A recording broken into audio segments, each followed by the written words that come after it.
Hola, mi nombre es Moisés Cohen, soy uno de sus prepas de fisio y hoy hablaremos sobre la fisiología de las células excitables. Dividiremos esta parte de la fisiología en dos prepas. Una primera en la que abarcaremos principalmente las generalidades de las células excitables, así como también los potenciales electrotónicos, y luego haremos otro videíto en el cual hablaremos principalmente sobre los potenciales de acción y la realidad de lo que ocurre en el organismo.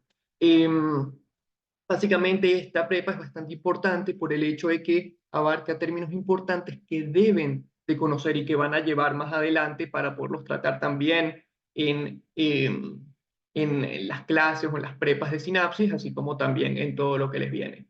Entonces, bueno, básicamente lo primero que deben de saber es que en el organismo existen dos principales tipos de células excitables: las neuronas por una parte y por otra parte las células musculares. Básicamente, si bien estas son células que tienen una conformación en parte parecida por la especie de membrana que tienen, pero en parte no con otras células, sí desarrollan en sí funciones diferentes, es decir, su estructura les permite desarrollar funciones diferentes y eso es lo que hablaremos hoy. Entonces, para ello comenzaremos hablando sobre la parte o todo lo relacionado con las propiedades de la membrana en reposo.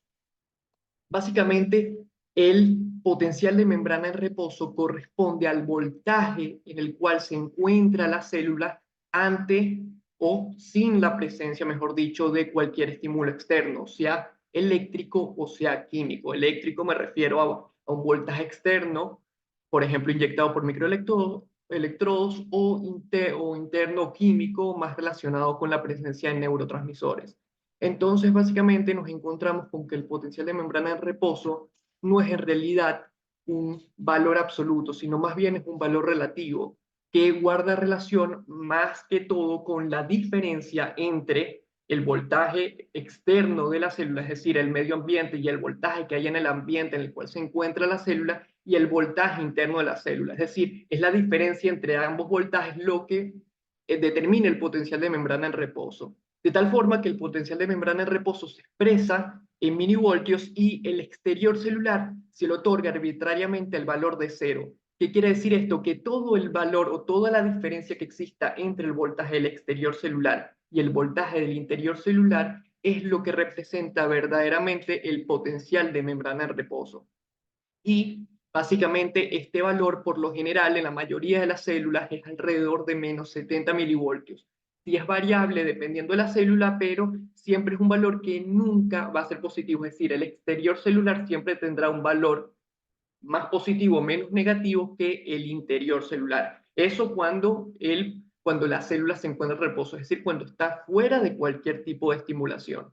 Este tipo de potencial puede ser medido a través de microelectrodos, que básicamente lo principal que deben de ver en esta lámina es que existen microelectrodos que inyectan para medir de forma artificial, o mejor dicho, para formar de forma artificial un potencial de membrana, es decir, para producir un potencial eléctrico dentro de la célula que altera el potencial de membrana, pero también existen otros milivoltios que tienden a medir eso, que es ese disturbio del potencial de membrana. Es decir, existen algunos que producen disturbios o que producen que se altere el potencial de membrana en reposo y otros que permiten la mención. Esto es experimental y en realidad no es lo más importante que conozcan, pero lo iremos tratando un poquito más adelante.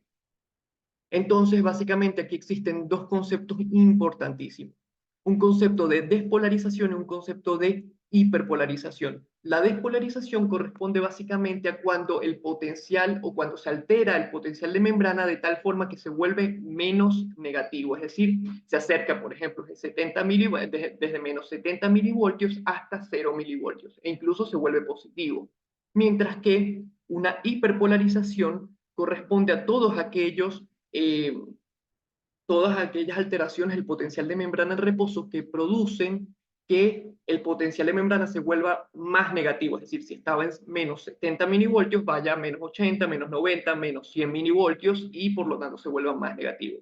Despolarización se vuelve menos negativo, hiperpolarización se vuelve más negativo. Entonces, fíjense, por lo general las despolarizaciones son representadas hacia arriba y las hiperpolarizaciones se van hacia abajo. Es importante también que tengan en cuenta estos dos conceptos, los iremos tratando un poco mejor, pero son el potencial de acción y el potencial electrotónico.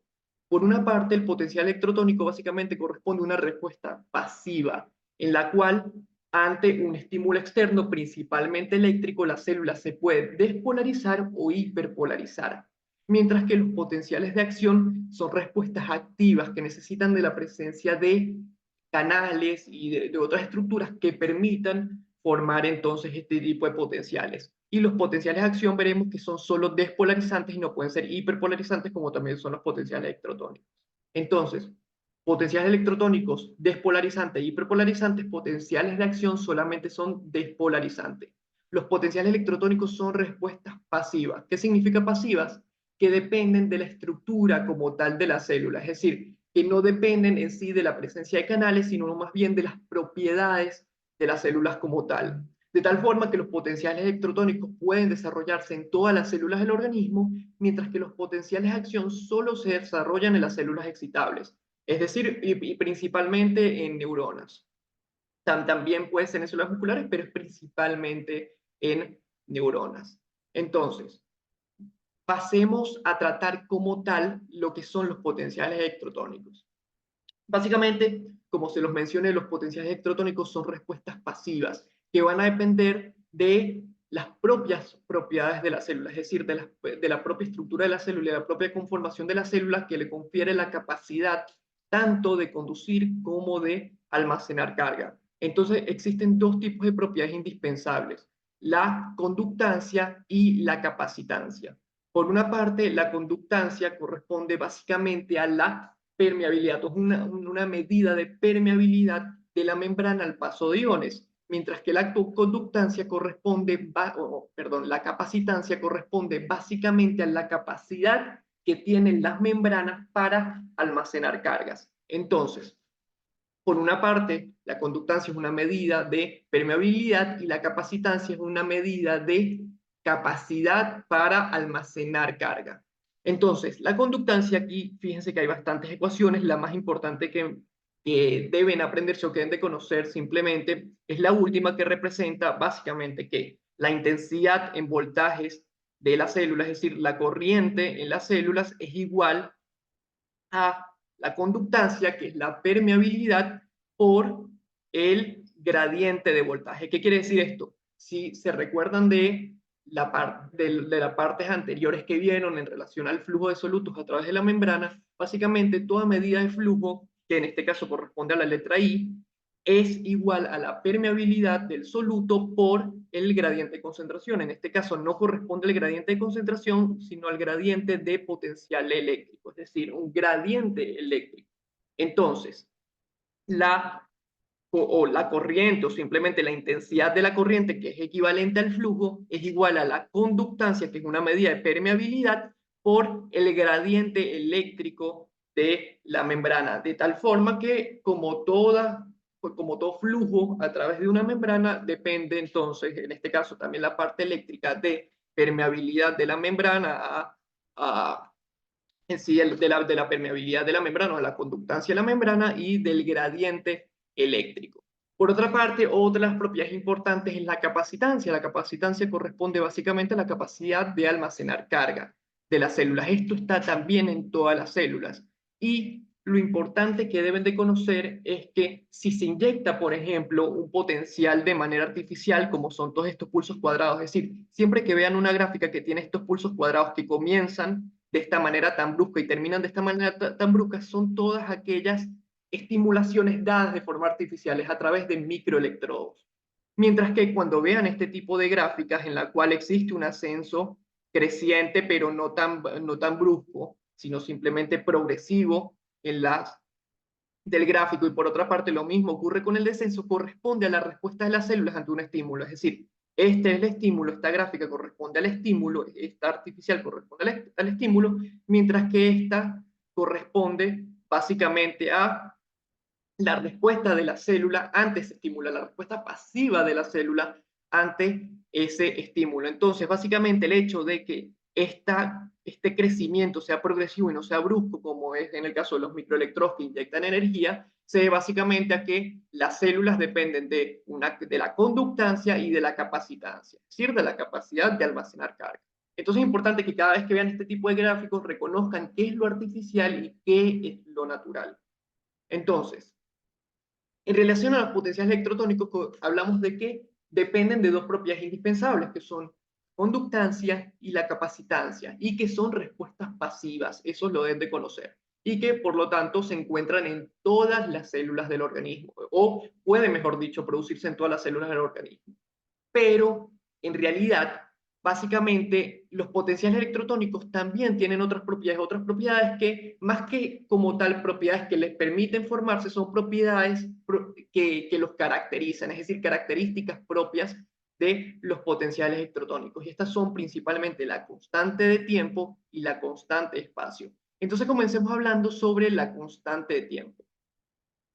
Básicamente, la constante de tiempo corresponde a el tiempo necesario, o de manera teórica, básicamente corresponde al tiempo necesario para que se alcance el 63% del voltaje final. ¿Qué quiere decir esto? Básicamente, para que desde el potencial de membrana en reposo ascienda hasta este voltaje final, es decir, la parte más alta de la meseta, el 63% de este valor corresponde a la constante de tiempo y simplemente es el tiempo que se necesita para alcanzar este valor. Fíjense que básicamente mientras más vertical sea esta pendiente, mayor será la constante de tiempo, mientras que, o mejor dicho, mientras más vertical sea esta pendiente, menor será la constante de tiempo, y mientras más achatada, más horizontal sea esta pendiente, mayor será la constante de tiempo. Más vertical será menor la constante de tiempo, más achatada será menor la constante de tiempo.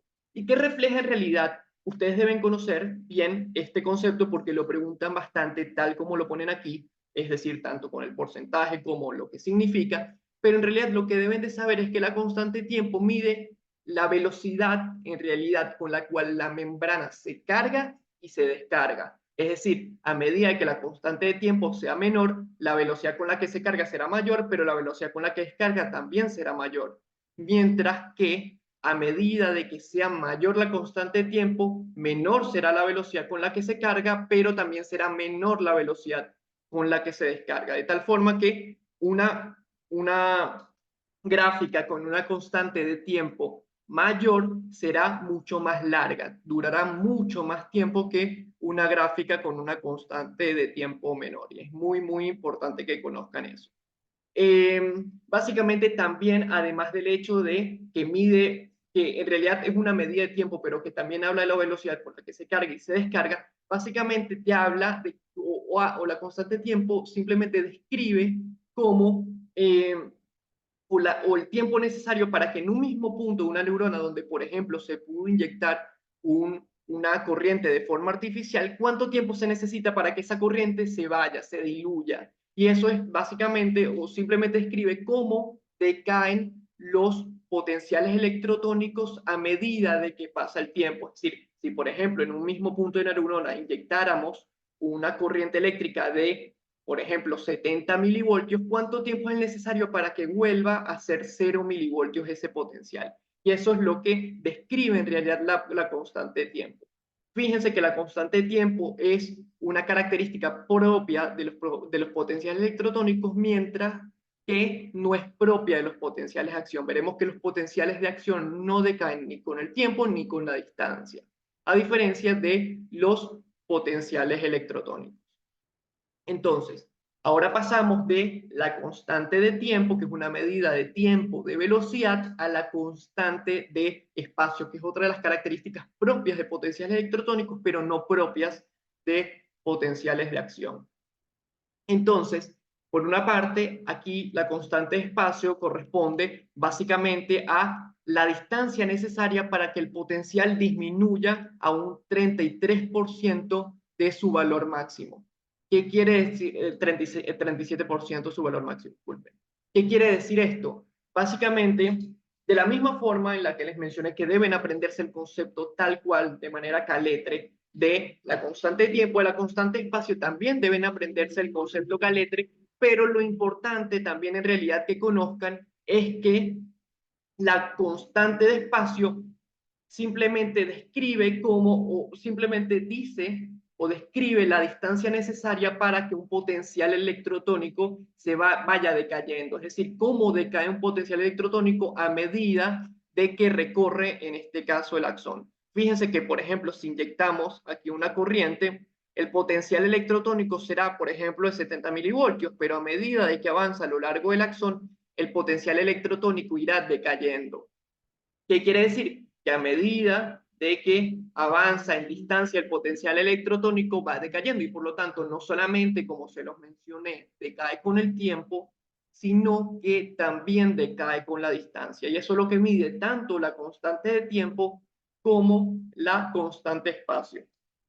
Importante entonces que conozcan el concepto caletre tal cual, tanto de la constante tiempo como la constante espacio, pero también conozcan qué significan, qué quieren expresar. Simplemente quieren demostrar que los potenciales electrotónicos, que son respuestas pasivas que se pueden producir en cualquier tipo de célula que sea estimulada por una energía artificial, por una corriente artificial, básicamente son simplemente respuestas que decaerán tanto con el tiempo como también con la distancia. Entonces es importante que conozcan ambos conceptos porque son indispensables para diferenciar un potencial electrotónico de un potencial de acción. Incluso constituyen una desventaja para los potenciales electrotónicos, razón por la cual no se utilizan en el organismo solamente potenciales electrotónicos, sino que se utilizan también mucho más los potenciales de acción. Entonces, continuando, como se los mencioné, básicamente la constante espacio describe una medida de distancia en la cual decae el voltaje de la célula una vez que fue estimulada. Pero ¿de qué depende la constante espacio? Básicamente, o para comenzar, lo que deben de saber es que esta ecuación simplemente refleja la diferencia entre el voltaje inyectado en un punto y la diferencia o la diferencia que existe entre el voltaje inyectado en un punto de la neurona y el voltaje que luego cuando se mide en otro punto de la neurona. ¿Qué quiere decir esto? Básicamente la B representa el voltaje que tendrá la neurona en un punto en específico, mientras que la B0 corresponde al voltaje inicial, es decir, el voltaje en donde se inyectó esta energía. Si vemos básicamente siempre el voltaje que está más adelante donde se inyectó la energía será menor al voltaje inicial. ¿Por qué? Porque justamente como se los mencioné, los potenciales electrotónicos decaen con la distancia. Y básicamente aquí vemos otra constante importante en esta ecuación que corresponde a una constante E que no refleja algo que deban conocer, pero sí a lo que se eleva. La X no es lo más importante, sino esta lambda, que básicamente refleja eh, el hecho, disculpen, no es lambda, sino gamma. Básicamente refleja eh, cómo o qué es lo que determina la constante espacio. Es decir, gamma es constante de espacio y estos son los parámetros que la representan. Es decir, la resistencia a la membrana y la resistencia interna del axón. Por una parte, la resistencia de la membrana corresponde básicamente a la resistencia justamente que ofrece la membrana a que el potencial o la corriente eléctrica se vaya a través de ella, es decir, que se vaya fumando, que vaya saliendo a través de la membrana y por lo tanto decaiga el potencial electrotónico dentro de la célula. Mientras que la RI, es decir, la resistencia interna, básicamente corresponde a la resistencia al paso de la corriente dentro del axón. Entonces, la constante de espacio, básicamente, y es muy importante que conozcan esto, será directamente proporcional a la resistencia de la membrana e inversamente proporcional a la resistencia interna de la célula. ¿Qué quiere decir esto? Si por ejemplo, a medida de que, por ejemplo, la resistencia de la membrana sea mayor, es decir, que se opone más a la salida de cargas a través de ella, el potencial electrotónico va a poder diseminarse a lo largo del axón por distancias mayores. ¿Por qué? Porque se diluye en menos proporción el potencial electrotónico. Mientras que, es decir, esto quiere decir que a mayor resistencia de la membrana, mayor será la constante de espacio.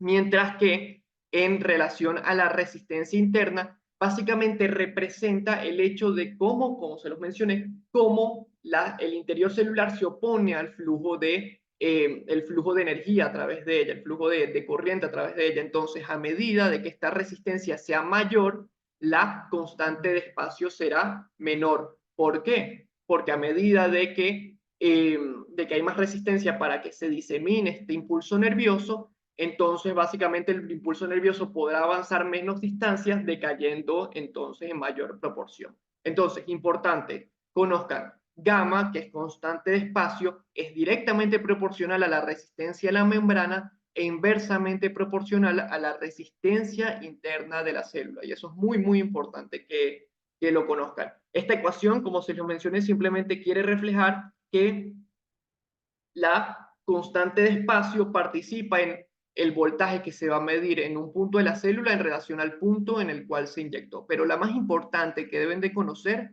es esta de aquí, ya veremos por qué esta de acá también es importante. Fíjense que en esta ecuación de acá, básicamente gamma es inversamente proporcional a esta constante E. Entonces gamma es directamente proporcional al voltaje. ¿Qué quiere decir esto? Que a mayor constante espacio que es gamma, mayor será el voltaje medido en un punto más distante de la membrana, un punto en particular de la membrana en relación al voltaje inicial. Ya lo explicaré un poquito mejor más adelante. Entonces, fíjense, como se los mencioné, gamma es directamente proporcional a la resistencia a la membrana e inversamente proporcional a la resistencia interna de la célula. Y fíjense que la resistencia de la membrana, a su vez, es inversamente proporcional al perímetro del cilindro, es decir, la parte, justamente la membrana, como las líneas que determinan o que marcan esa circunferencia, mientras que la resistencia interna es inversamente proporcional también, pero en este caso al área de sección transversal del cilindro, es decir, la parte justamente interna de esa circunferencia como tal. Entonces, ¿qué es lo importante que deben de saber para que no se enreden con estas ecuaciones? Simplemente, fíjense cómo el calibre, o mejor dicho, el perímetro del cilindro es inversamente proporcional a la resistencia a la membrana. Entonces, a medida de que aumente el radio, aumenta este valor, es decir, el perímetro del cilindro, y disminuye, por lo tanto, la resistencia de la membrana. Lo mismo ocurre con la resistencia interna, es decir, a medida de que aumente el radio, aumenta el área de sección transversal del cilindro, que es inversamente proporcional a la resistencia interna, y por lo tanto disminuye la resistencia interna. Pero, ¿qué deben ver de aquí? Fíjense que el radio impacta de manera diferente en el área de sección transversal de la membrana que lo hace en el perímetro del cilindro. Impacta de forma mucho mayor porque está elevada al cuadrado en el área de sección transversal. Entonces, a medida de que aumente el radio de la membrana, es decir, a medida de que el axón sea más voluminoso, básicamente disminuirá en mayor proporción la resistencia interna que la resistencia a la membrana.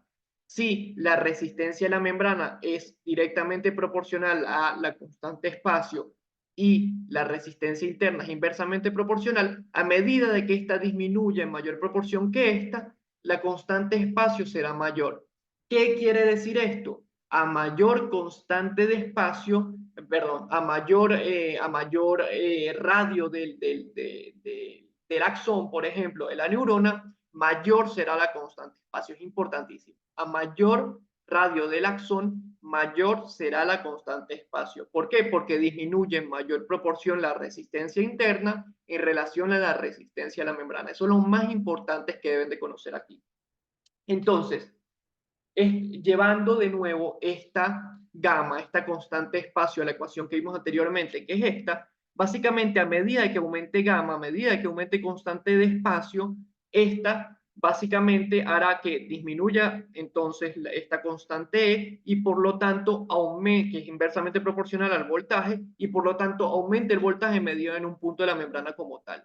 Es decir, si por ejemplo nosotros inyectamos energía acá, y queremos medir cuál es el potencial acá, a medida que la constante de espacio sea mayor, el voltaje medido en este punto será mayor en relación a lo que mediríamos si la constante de espacio es menor. Es decir, a mayor constante de espacio, mayor será el voltaje que medimos en un punto distante al que inyectamos la energía, y eso lo deben de conocer. Asimismo, recuerden nuevamente, la constante de espacio es directamente proporcional a el radio del axón, el radio de la propia neurona como tal. Y eso lo deben conocer muy, muy bien. Esto hace que entonces a medida de que el radio de las neuronas es mayor, entonces mayor será la distancia que tienen que recorrer, mayor será la cantidad de distancia que tiene que recorrer el potencial electrotónico para decaer a un punto en específico. Es decir, si, por ejemplo, inyectamos energía en este punto, inyectamos 70 milivoltios en este punto, en vez de llegar, si tiene una constante espacio mayor, en vez de llegar a 0 milivoltios en este punto, llega en este punto. ¿Por qué? Porque la constante de espacio es mayor. Es decir, el potencial electrotónico decae en menor proporción con la distancia que si la constante de espacio fuera menor. Esto es un poquito trabalenguas, pero deben conocer bien a qué es directamente proporcional y a qué es inversamente proporcional. Repito nuevamente, constante de espacio es directamente proporcional al radio del axón, al radio de la neurona. Y por su parte, a medida de que mayor sea la constante de espacio, menor va a decaer el voltaje, el potencial electrotónico a medida de que recorre mayores distancias. Es muy, muy importante que conozcan esto. Y también recuerden que la constante de espacio es directamente proporcional a la resistencia de la membrana, inversamente proporcional a la resistencia interna de las células. Entonces, ya para terminar esta primera parte, básicamente hemos visto que los potenciales electrotónicos decaen tanto con el tiempo como con la distancia. Pero es importante que conozcan que los potenciales electrotónicos también tienen otras características que deben de conocer y que justamente los diferencian de los potenciales de acción. Fíjense, estas características son estas cuatro principales. La primera es que son respuestas pasivas, como se los mencioné, que dependen tanto de la conductancia como de la capacitancia, es decir, de las propiedades comunes de las células en el organismo. Por su parte, presentan una amplitud variable que es directamente proporcional a la corriente inyectada. ¿A qué se refiere esto? Que a mayor corriente inyectada, mayor será la amplitud de, por ejemplo, el potencial electrotónico. Es decir, poseen amplitud variable. Y eso no lo poseen los potenciales de acción. Por otra parte, son respuestas que pueden ser tanto despolarizantes como hiperpolarizantes, a diferencia de los potenciales de acción que solo son despolarizantes. Y finalmente, como se los mencioné antes, decaen tanto con el tiempo como con la distancia. Y entonces, básicamente, estas son las características más importantes. También verán que tienen otras características como que pueden ser bidireccionales, pueden ir en una dirección o en otra, que también lo diferencian de los potenciales de acción. Pero las características más importantes de los potenciales electrotónicos que lo diferencian como tal de un potencial de acción son estas que están acá, que en parte pueden hacer que sean ventajas, pero al mismo tiempo puede hacer que sean unas desventajas para el organismo. Y ya veremos por qué. Porque, por ejemplo, si tenemos una neurona ubicada en una extremidad, por ejemplo, en el miembro superior, en la parte más distal del primer dedo del miembro superior, lo que nos encontraremos es que si tiene que llegar esta misma neurona hasta la médula, si decayera con la distancia, este potencial electrotónico, este potencial de la neurona, formado en las neuronas, básicamente el impulso nunca llegaría a la médula. Y lo mismo ocurre con neuronas ubicadas en las médulas que van hacia el sistema nervioso central. Esto hace que los potenciales electrotónicos que, como se los mencioné, decaen con el tiempo y con la distancia, no sean o no puedan ser los únicos presentes en el organismo para que éste funcione de manera adecuada. Y necesitemos entonces complementarlos con los potenciales de acción. También los potenciales electrotónicos tienen otras ventajas muy importantes, y que como son respuestas pasivas, son respuestas que son mucho más rápidas, que permiten transmitir el impulso de manera mucho más rápida. A diferencia de los potenciales de acción, que veremos que son respuestas rápidas, pero que no son tan rápidas como los potenciales electrotónicos. Entonces, recuérdense de todas estas características que les acabo de mencionar. Recuérdense que los potenciales de acción, los potenciales electrotónicos decaen con el tiempo y con la distancia. Recuerden que la constante de tiempo corresponde al tiempo necesario de manera teórica que se necesita para alcanzar alcanzar simplemente el 63% del voltaje final, pero que en realidad corresponde a una medida de velocidad con la cual se carga y se descarga la membrana. Mientras que la constante de espacio, como lo hemos mencionado, básicamente corresponde a la distancia necesaria para que básicamente el potencial electrotónico decaiga al 33% de su valor máximo. La constante espacio, de manera teórica, forma parte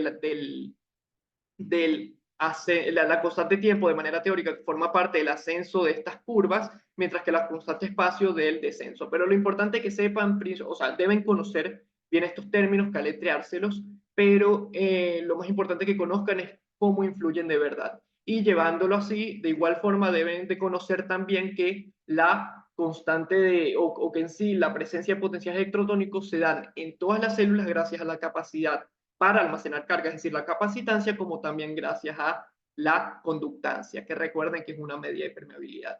Entonces, bueno, básicamente esto es todo por el primer video. Nos veremos en el próximo video hablando un poquito más sobre los potenciales de acción y básicamente, fíjense, la principal bibliografía corresponde a las clases de la profesora Natalia Gabo.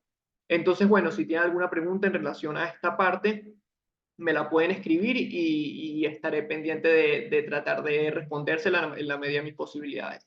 Nos vemos entonces en el próximo video. Muchas gracias.